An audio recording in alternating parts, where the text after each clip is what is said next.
বাংলাদেশের আর্থিক খাতের সংস্কার কার্যক্রমে আইএমএফ সন্তুষ্টি প্রকাশ করেছে বলে জানিয়েছেন অর্থ উপদেষ্টা ডক্টর সালাহ উদ্দিন আহমেদ। আগামী জুনে চতুর্থ ও পঞ্চম কিস্তির অর্থ ছাড়ের বিষয়ে আশাবাদী ব্যক্ত করেন তিনি। সচিবালয়ে অর্থ মন্ত্রণালয়ের সম্মেলন কক্ষে সকাল 11টায় আইএমএফ প্রতিনিধি দলের সঙ্গে অর্থ উপদেষ্টা ডক্টর সালাহ উদ্দিন আহমেদের বৈঠক শুরু হয়। বৈঠকে আইএমএফ এর পক্ষে নেতৃত্ব দেন ক্রিস পাপা জর্জিও। এর আগে সকাল 10টায় মন্ত্রণালয়ের নিজ কক্ষে সাংবাদিকদের প্রশ্নের জবাবে অর্থ উপদেষ্টা বলেন, যুক্তরাষ্ট্রের নতুন শুল্ক নীতিতে বাংলাদেশের রপ্তানিতে খুব বেশি প্রভাব পড়বে না। মার্চ মাসে $3 বিলিয়ন রেমিটেন্স এসেছে, এতে রিজার্ভও ভালো রয়েছে।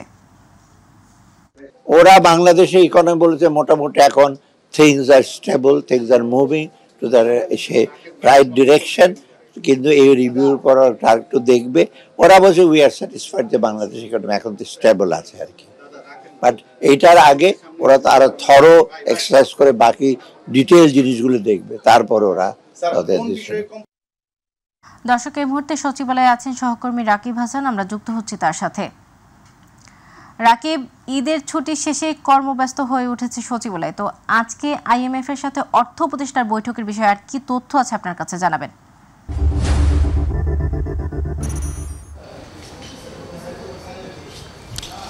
ধন্যবাদ সৌদ আপনাকে।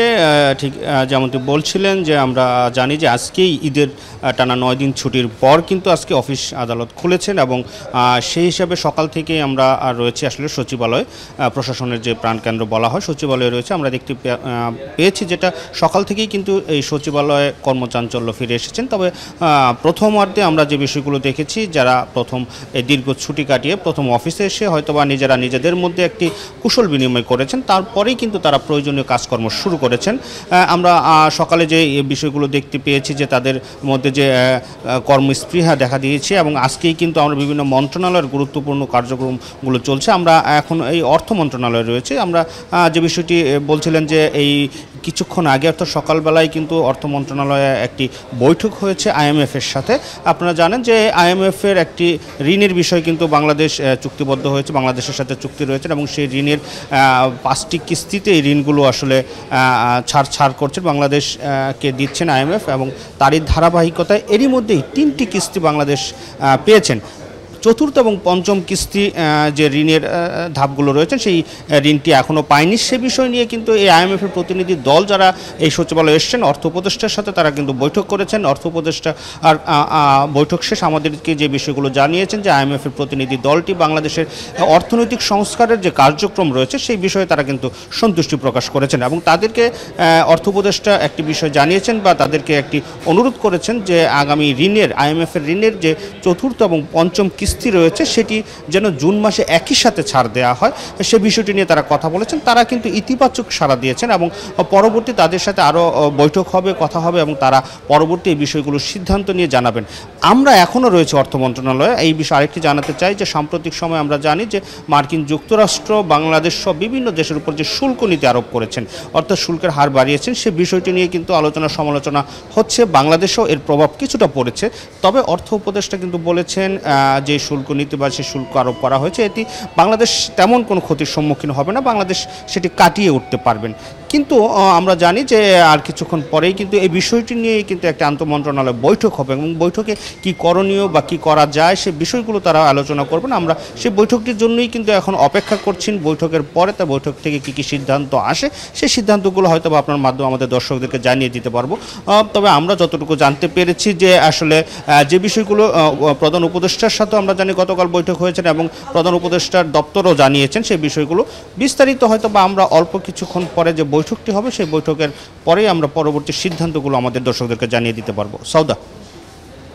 রাকিব, আপনাকে ধন্যবাদ। দর্শক, সচিবালয় থেকে সেখানকার ঈদ পরবর্তী পরিস্থিতি জানাছিলেন আমাদের সহকর্মী রাকিব হাসান। চীনের বেল্ট অ্যান্ড রোড উদ্যোগকে সর্বোচ্চ গুরুত্ব দেয় বাংলাদেশ। চীনা গণমাধ্যম সিজিটিএনকে দেয়া সাক্ষাৎকারে একথা বলেন প্রধান উপদেষ্টা ডক্টর মোহাম্মদ ইউনূস। তিনি জানান, বাংলাদেশের চাইনিজ সাংস্কৃতিক কেন্দ্র স্থাপনের জন্য প্রস্তাব দেওয়া হয়েছে। শান্তি প্রতিষ্ঠার জন্য যুদ্ধের প্রয়োজন নেই উল্লেখ করে বাংলাদেশে চীনের বিনিয়োগ এবং শিল্প কারখানা স্থানান্তর করার আহ্বান জানান প্রধান উপদেষ্টা। Atikur Rahman তিতাসের report.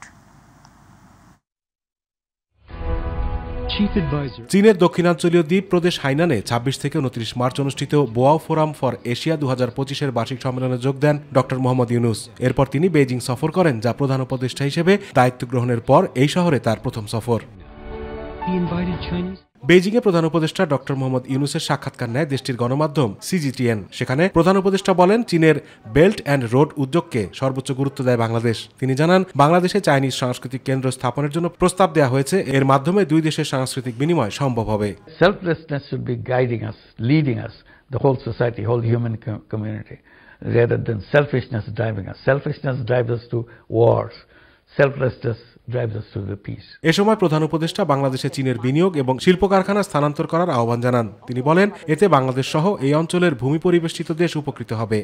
I'm inviting investments from China to come to Bangladesh. I said, take it as your complementary economy. So you bring your investment, you produce things, sell wherever you want, whether you want to sell in China or you sell outside of Bangladesh, anywhere else. It's your choice. We are your factory.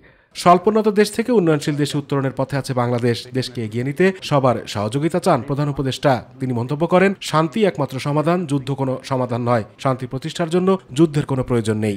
First of all, we explained to them we are open to their suggestion. We are here to facilitate them.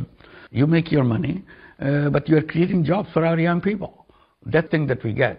So we don't have to worry unemployment issue, this growing population, this young population, jobless young population.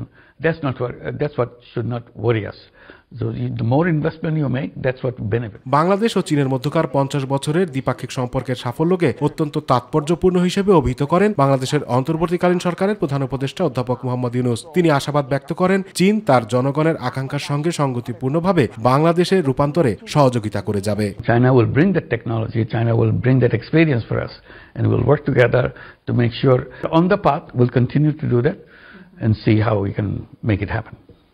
And we need support from everybody. Atiqur Rahman Titas, my TV.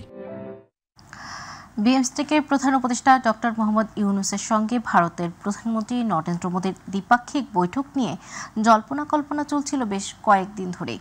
অবশেষে তা উষ্ণ পরিবেশে সম্পন্ন হয়েছে। বাংলাদেশ ভারত সম্পর্কের চলমান টানাপোড়েনের মধ্যে এই বৈঠককে ইতিবাচক হিসেবে দেখছেন বিশ্লেষকরা। ইলিয়াস মাতবরের রিপোর্ট। শেখ হাসিনার পতনের পর অন্তর্বর্তী সরকারের প্রধান উপদেষ্টা ডক্টর মোহাম্মদ ইউনূসের সঙ্গে প্রথমবারের মতো দ্বিপাক্ষিক বৈঠক করেছেন ভারতের প্রধানমন্ত্রী নরেন্দ্র মোদী। শুক্রবার থাইল্যান্ডের রাজধানীর ব্যাংককে একটি হোটেলে বিমস্টেক শীর্ষক সম্মেলন শেষে তাদের মধ্যে দ্বিপাক্ষিক এই বৈঠক হয়েছে। বাংলাদেশের পক্ষ থেকে যে বার্তা দেওয়া হয়েছে সেদিক দিয়ে এই বৈঠক সফল হয়েছে বলে মনে করছেন আন্তর্জাতিক বিশ্লেষক ওবায়দুল হক। দ্বিপাক্ষিক বৈঠক এটি খুবই গুরুত্বপূর্ণ ছিল, প্রয়োজন ছিল, এবং এখানে যে সমস্ত বিষয়ের অবতারণা আমরা করেছি সেগুলো কিন্তু আমাদের দিক থেকে আমি মনে করি খুবই ভালো হয়েছে, উপযুক্ত হয়েছে। যদিও কোনো প্রিফিক্সড এজেন্ডা ছিল না এখানে, কিন্তু আপনি দেখবেন যে এখানে আমরা একেবারে তিস্তার জলবন্টন থেকে শুরু করে আমরা সীমান্ত হত্যা থেকে শুরু করে সবই এসে যে মেসেজ দেওয়ার ছিল সেদিক থেকে খুবই সফল হয়েছে আমি মনে করি। ইউনূস সরকারের সাথে সে এনগেজ করতে চায় না, সে অপেক্ষা করবে একটি রাজনৈতিক সরকারের জন্য, এবং যখন রাজনৈতিক সরকার আসবে, কারণ সে মনে করে যে রাজনৈতিক সরকারের সাথে তার জন্য ডিল করা হয়তো অনেক সহজসাধ্য হবে। অনির্বাচিত সরকার, তারা বলেন জনগণের ম্যান্ডেট নাই, কিন্তু প্রফেসর ইউনূসের যে জনগণের ম্যান্ডেট, যে শক্তিশালী ম্যান্ডেট, এরকম ম্যান্ডেট অনেক বছর বাংলাদেশে কোনো নির্বাচিত সরকারও আসলে সে অর্থে ভোগ করেননি। মোহাম্মদ ইউনূস ও নরেন্দ্র মোদীর দ্বিপাক্ষিক বৈঠকে দুই দেশই লাভবান হবে বলে মনে করেন আন্তর্জাতিক বিশ্লেষকরা। ভারতের প্রধানমন্ত্রী নরেন্দ্র মোদীর সাথে বাংলাদেশের অন্তর্বর্তীকালীন সরকারের প্রধান উপদেষ্টা প্রফেসর ইউনূস স্যারের যে মিটিংটা হয়েছে, মিটিংয়ের গুরুত্ব এবং তাৎপর্য আছে অনেক কিছু। মিটিংটা সরাসরি দুই দেশের শীর্ষ পর্যায়ে প্রথম মিটিং। সামনের দিনগুলোতে আরও অনেকগুলো মিটিং এবং সম্মেলনের, আরও অনেকগুলো দ্বিপাক্ষিক মিটিংয়ের আপনার দরজা উন্মুক্ত হলো। এতে করে দুই দেশই লাভবান হবে, কারণ দুই দেশের মধ্যে দীর্ঘদিন ধরে টানাপোড়েন চলছিল বাংলাদেশ এবং ভারতের মধ্যে। সেই টানাপোড়েনের জায়গাটা একটা স্থিতিশীলতা আসবে। তাদের মধ্যে ঐকমত্য তৈরি হয়েছে যে তারা বাংলাদেশ এবং ভারত দুই দেশের মধ্যে সামনের দিনগুলোতে আলোচনা চালিয়ে নেবেন। ভবিষ্যতে বাংলাদেশের সাথে ভারতের সম্পর্কের গতি প্রকৃতি এখান থেকেই ঠিক হবে বলেও মনে করেন বিশেষজ্ঞরা। ভারতের প্রধানমন্ত্রীর সাথে বাংলাদেশের। ইলিয়াস মাতবর, মাই টিভি, ঢাকা। ঈদ উল ফিতরের 9 দিনের ছুটি শেষে অফিস আদালত খুলেছে আজ। প্রশাসনের প্রাণকেন্দ্র সচিবালয়ে কর্মকর্তা ও কর্মচারীদের মধ্যে পড়েছে ঈদের আমেজ। ঈদের ছুটি শেষে আগের নিয়মে ফিরেছে ব্যাংক, তবে প্রথম দিনে লেনদেন হয়েছে কম। অনেকেই ব্যাংকের প্রয়োজনীয় কাজ সেরেছেন। অন্যদিকে শিক্ষা প্রতিষ্ঠানগুলোতে শুরু হয়েছে পাঠদান কার্যক্রম, আবারও ফিরেছে চাঞ্চল্য। মিফতা গালিবের রিপোর্ট। ঈদ উল ফিতরের 9 দিনের ছুটি শেষে সরকারি অফিস খুলেছে আজ। প্রশাসনের প্রাণকেন্দ্র সচিবালয়ে আসতে শুরু করেছেন কর্মকর্তা কর্মচারীরা। সকাল থেকে নিজেদের মধ্যে ঈদ শুভেচ্ছা ও কুশল বিনিময় করছেন সবাই। প্রথম কর্মদিবসে কিছুটা ঢিলেঢালাভাবে চলছে সেবা কার্যক্রম। কর্মকর্তা ও কর্মচারীদের মাঝে এখনও বিরাজ করছে ঈদের আমেজ। পরিবার পরিজনের সাথে দীর্ঘ ঈদ ছুটি কাটিয়ে নিজ নিজ কর্মস্থলে ফিরতে শুরু করেছে ব্যাংকিং সেক্টরের কর্মজীবীরা। পুরোদমে কাজ শুরু না হলেও সীমিত পরিসরে টাকা জমা উত্তোলন করছে গ্রাহকরা। কর্মস্থলে একটু চাপ কম, শুধু ব্যাংকে একটু চাপ দেখছি, ভালোই। এখন এখানে আসছি টাকা তোলার জন্য। আমি তো প্রাইভেট ফার্মে চাকরি করি, অফিসিয়ালি একটা টাকা জমা দেওয়ার জন্য, ব্যাংকের লেনদেনের জন্য আসছি। কর্তৃপক্ষ বলছেন ঈদকে ঘিরে সর্বোচ্চ রেমিটেন্সের মাইলফলক স্পর্শ করেছে বাংলাদেশ। রেমিটেন্স প্রথমবারের মতো 3 বিলিয়নের যে মাইলস্টোন সেটা আমরা টাচ করতে পেরেছি। সাফল্য অবশ্যই রেমিটেন্স যোদ্ধাদের। পরিবর্তিত রাজনৈতিক পরিস্থিতিতে দেশপ্রেমে উদ্বুদ্ধ হয়ে তারা কিন্তু ব্যাংকিং চ্যানেলে এখন টাকা পাঠানো শুরু করেছে। অন্যদিকে রোজা ও ঈদের ছুটির শেষে শিক্ষা প্রতিষ্ঠানে প্রাণ চাঞ্চল্য ফিরেছে শিক্ষার্থীদের মাঝে। সময়টা ভালোই কেটেছে, মানে কলেজে তো অনেক ব্যস্ততা থাকে, এমনিতেও পড়াশোনার অনেক চাপ থাকে, তার মধ্যে যদি একটু ছুটি পাওয়া যায় তাহলে তো সবারই ভালোই লাগে আর কি। প্রথমত আমি গ্রামে গিয়েছিলাম, সবার সাথে দেখা হচ্ছে, খুবই ভালো কেটেছে, সময় খুবই ভালো গিয়েছে। সবার সাথে যেহেতু দেখা হচ্ছে ভালো লাগছে, এই জন্য এমনি একটু পড়াশোনার ক্ষতি হয়েছে মনে হয় এই ছুটিতে। এই জন্য দীর্ঘ 6-7 মাস পর ওদের পরিবারের সাথে দেখা করতে পারে, 9-10 দিনই আসলে ওরা পায় পরিবারের সাথে। তাই মনে করি এই বন্ধুগুলো আসলে অনেক খুবই গুরুত্বপূর্ণ। অনেক আত্মীয় স্বজনের সাথে দেখা করতে পেরেছি, তাদের সাথে নিজেদের আনন্দটা উপভোগ করতে পেরেছি। প্লাস আমরা আমাদের যে পড়ালেখাটা ছিল, যে পিছিয়ে পড়েছিলাম, সেই পড়ালেখাটাও কিছুটা গুছিয়ে নেওয়ার সময় পেয়েছি। পড়াশোনার পাশাপাশি পরিবার পরিজনের সাথে কাটানোর সময় শিক্ষার্থীদের মানসিক বিকাশে অসাধারণ ভূমিকা রাখবে বলে মনে করেন শিক্ষকরা। সামনে ঈদের ছুটি বা পূজার ছুটি অথবা শীতকালীন গ্রীষ্মকালীন ছুটি, এই ছুটিগুলো কিছুদিন পর পর ওদের খুবই দরকার, এবং এই ছুটিগুলোর মাধ্যমে ওরা দেখা যাচ্ছে আবার একেবারে রিজেনারেটেড হয়ে আবার ফিরে আসতে পারছে। হ্যাঁ, আজকে প্রথম দিন তো একটু অ্যাটেন্ডেন্স একটু কম ছিল, ভালো ছিল। আমরা অনেক দিন পরে আসছি, ছেলেদের মধ্যে একটু উচ্ছ্বাস দেখতে পেলাম, আমাদেরও ভালো লাগছে। ঈদ আনন্দ শেষে কর্মচাঞ্চল্য মুখর হবে কর্মক্ষেত্র, এমনটাই প্রত্যাশা সকলের। মিফতা গালিব, মাই টিভি, ঢাকা। সরকারি সফরে রাশিয়া গেলেন সেনাবাহিনী প্রধান জেনারেল ওয়াকারুজ্জামান। 4 দিনের রাশিয়া সফর শেষে আগামী 10 এপ্রিল তিনি ক্রোয়েশিয়ার উদ্দেশ্যে রওনা হবেন। সকালে এক সংবাদ বিজ্ঞপ্তিতে এ তথ্য জানিয়েছে বাংলাদেশ সেনাবাহিনী। বলা হয়, আজ রাশিয়া গেছেন সেনাপ্রধান। সফরকালে জেনারেল ওয়াকারুজ্জামান রাশিয়া ও ক্রোয়েশিয়ার সামরিক ও বেসামরিক উচ্চপদস্থ কর্মকর্তাদের সঙ্গে সৌজন্য সাক্ষাৎ করবেন। সামরিক বাহিনী সংশ্লিষ্ট দ্বিপাক্ষিক সহযোগিতা উন্নয়নের লক্ষ্যে মতবিনিময় করবেন। এছাড়াও সেনাপ্রধান কয়েকটি সামরিক স্থাপনা এবং সমরাস্ত্র কারখানা পরিদর্শন করবেন। আগামী 12 এপ্রিল দেশে ফিরবেন সেনাপ্রধান।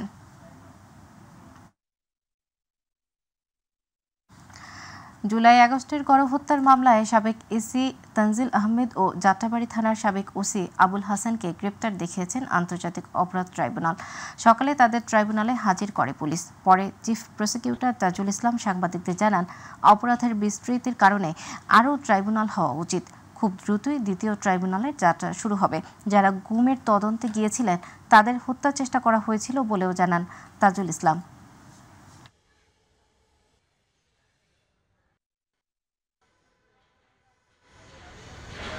একজন চিফ প্রসিকিউটর হিসেবে এই বিষয়ে আমার আসলে মন্তব্য করা উচিত হবে না। রাজনৈতিক দলগুলো তারা দাবি জানাতে পারেন, রাজনীতির কাজ হচ্ছে দেশকে নিয়ে ভাবা, তারা ভাবতেই পারেন।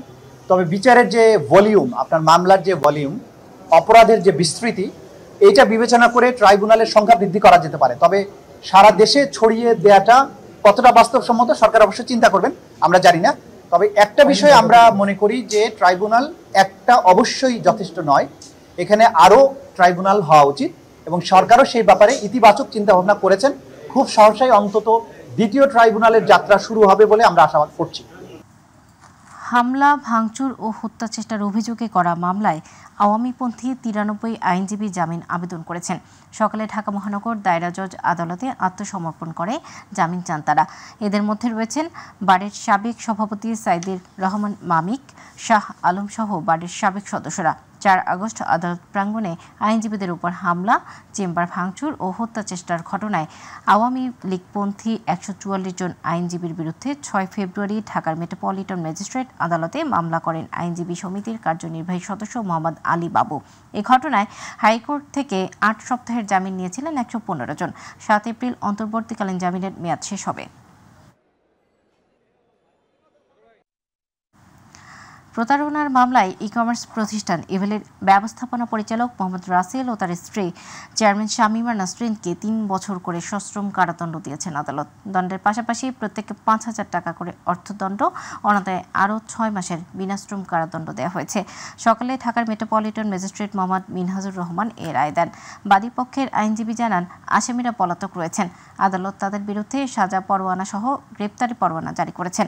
ইভেলি বিভিন্ন মাধ্যমে চমকপ্রদ বিজ্ঞাপন দিয়ে বিভিন্ন পণ্য বিক্রয় করে। এতে আকৃষ্ট হয়ে মুজাহিদ হাসান ফাহিম তাদের প্রতিষ্ঠান থেকে 2021 সালের 20 ফেব্রুয়ারি ইয়ামাহা R15 বাইক অর্ডার করেন, যার মূল্য পরিশোধ করেন। তবে কর্তৃপক্ষ 45 দিনের মধ্যে বাইকটি সরবরাহ করতে ব্যর্থ হয়। এ ঘটনায় মুজাহিদ হাসান ফাহিম 2024 সালের জানুয়ারি মাসে আদালতে রাসেল ও শামিমার বিরুদ্ধে মামলা করেন।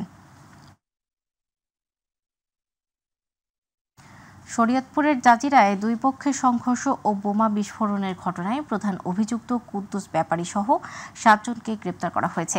তাকে গ্রেপ্তারের ব্যাপারে বরিশাল র্যাব 8 এর অধিনায়ক লেফটেন্যান্ট কর্নেল নিস্তার আহমেদ আজ বিকেল 3:30টায় সাংবাদিকদের সামনে ব্রিফ করবেন। বরিশালের রূপাতলীতে র্যাব 8 ব্যাটালিয়ন সদরে এই ব্রিফিং অনুষ্ঠিত হবে। শনিবার সকালে জাজিরা উপজেলার বিলাসপুর ইউনিয়নের কাজিয়ারচর এলাকায় আধিপত্য বিস্তারকে কেন্দ্র করে 2 পক্ষের মধ্যে সংঘর্ষের ঘটনা ঘটে। এতে কমপক্ষে শতাধিক হাত বোমার বিস্ফোরণ ঘটানো হয়। পরে পুলিশ খবর পেয়ে ঘটনাস্থলে গিয়ে পরিস্থিতি নিয়ন্ত্রণে আনে। রমজানে বেড়ে যাওয়া চালের দাম নিয়ন্ত্রণে আসেনি ঈদের পরও। দেশের অন্যতম বৃহৎ চাল উৎপাদনকারী কুষ্টিয়ার বাজারে সর্বোচ্চ দরে বিক্রি হচ্ছে চাল। সরু থেকে মোটা গত 2 সপ্তাহে প্রায় সব রকম চালের দামই বেড়েছে। ভোক্তারা অস্বস্তি প্রকাশ করলেও চালকল মালিকরা বলছেন, ধানের সংকট থাকায় চালের দাম বেড়েছে। কুষ্টিয়া প্রতিনিধি আব্দুল রাজ্জাক বাচ্চু রিপোর্ট জানাচ্ছেন ইলিয়াস কমল।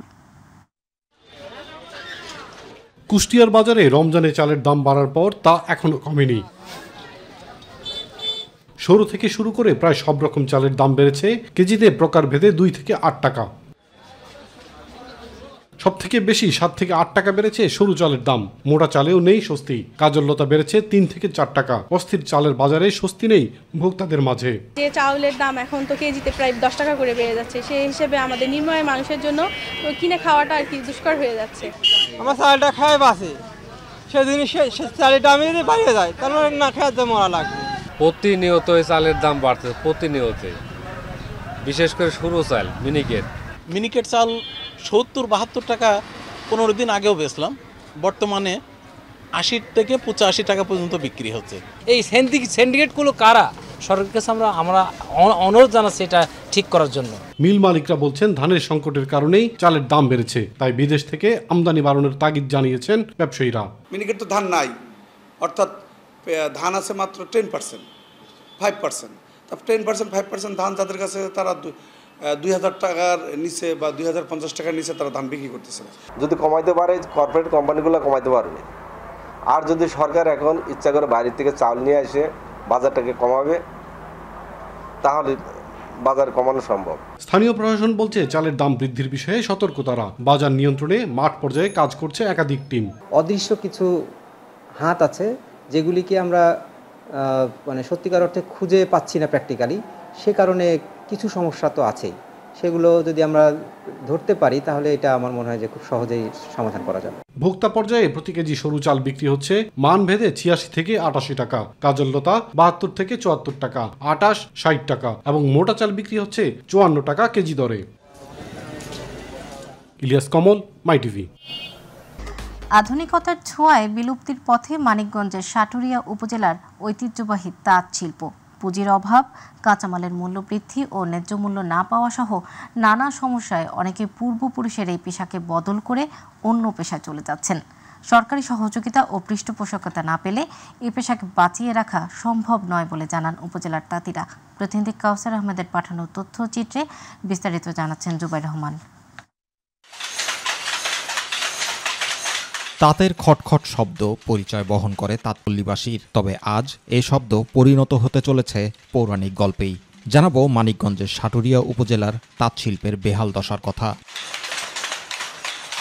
রং সুতাসহ তাঁতের সরঞ্জামাদি বৃদ্ধি, কাপড়ের মূল্য কম, শ্রমিক ও বিদ্যুতের সংকটসহ নানা সমস্যায় ধ্বংসের দ্বারপ্রান্তে মানিকগঞ্জের সাটুরিয়ার তাঁতপল্লী। এ পেশায় টিকতে না পেরে ইতোমধ্যেই অনেকেই তাঁত কারখানা বন্ধ করে দিয়েছে। তাঁতের কাঁচামালের দাম কমানোর দাবি জানিয়েছে তাঁত কারখানার শ্রমিক ও মালিকরা। তবে 16 কাপড় বানাইছি, 1600 টাকা দিতাম, এখন পাম কয়টা 1300 টাকা পাম।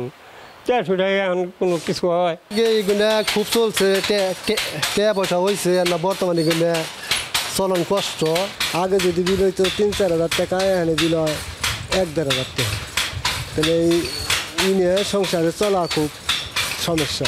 উপজেলার সাভার, আকসাভার, হামজা, জালসুকা, নাসুরপুর, চাচিতারা গ্রামে একসময় গড়ে উঠেছিল শত শত তাঁত কারখানা। কাঁচামালের দাম বৃদ্ধি ও কাপড় বিক্রি না হওয়ায় অনেকে এ পেশা ছেড়েছেন। বাপদাদার এ পেশাকে ঐতিহ্য হিসেবে ধারণ করে যারা টিকে আছে তারাও লোকসান গুনছেন নিয়মিত। রং ও সুতার দাম লাগামহীন বৃদ্ধির কারণে হুমকির মুখে তাঁত শ্রমিক ও মালিকরা। আমাদের বাপ চাচারা যারা ছিল পুরাতন, তারা সবাই এই কাজ করতো, এই তাঁতের পেশায়। আমরা অন্য কাজ জানিও না, আমরা করতে পারি না। সরকার যদি আমাদের প্রতি খেয়াল করতে বা নজর দিত, তাহলে আমরা অবশ্যই একটু চলতে পারতাম। বাপদাতার কাজ এখন 80 টাকা হাজিরা দেয়, পর আগে ছিল 150 টাকা হাজিরা। এ পেশাকে বাঁচাতে হলে আধুনিক তৈরি পোশাকের পাশাপাশি তাঁতের কাপড় ব্যবহার ও কাঁচামালের দাম কমানো সহ সহজ শর্তে ঋণ ব্যবস্থা করা প্রয়োজন বলে মনে করছেন উপজেলার সমাজসেবা কর্মকর্তা। এই শিল্পকে বাঁচিয়ে রাখতে হলে আমাদেরকে তাদেরকে ঋণের ব্যবস্থা করতে হবে এবং আমাদের তাদের যে কাপড় আছে, যে তৈরি কাপড়, সেগুলো অনেক উন্নত, মজবুত এবং এই সমস্ত কাপড় আমাদেরকে ব্যবহার করতে হবে, তবে তাঁত শিল্পকে এবং বাঁচিয়ে রাখতে হবে। জুবাইর রহমান, মাই টিভি নিউজ।